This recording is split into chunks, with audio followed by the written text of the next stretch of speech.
সবাইকে শুভেচ্ছা এবং অভিনন্দন, সাথে প্রবারণা শুভেচ্ছা। সারা বিশ্বে নয়, আমাদের কুমিল্লা জেলার চৌদ্দগ্রাম উপজেলাতেও হয়ে গেল আমাদের বুদ্ধবিহারে প্রবারণা পূর্ণিমা। এই উপলক্ষে আমাদের বিহারটাকে, আমাদের বাগুগ্রামের যে যুব সমাজ, তারা খুব সুন্দরভাবে সাজিয়েছে।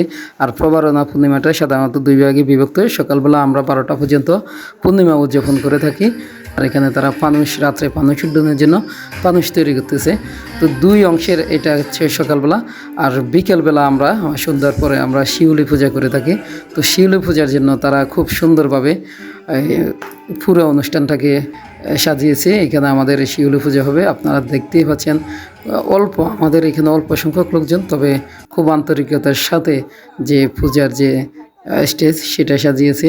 পরবর্তীতে আমরা সবাই মিলে গ্রাম প্রদক্ষিণে বের হয়। এখানে ছেলেরা নাচানাচি করে, তবে ঢোল বাজানো থেকে শুরু করে সবই আমাদের স্থানীয় যে ছেলেরা সবগুলোই তারা করেছে, এবং যত রকমের সাজানো গোছানো সব তারাই করেছে।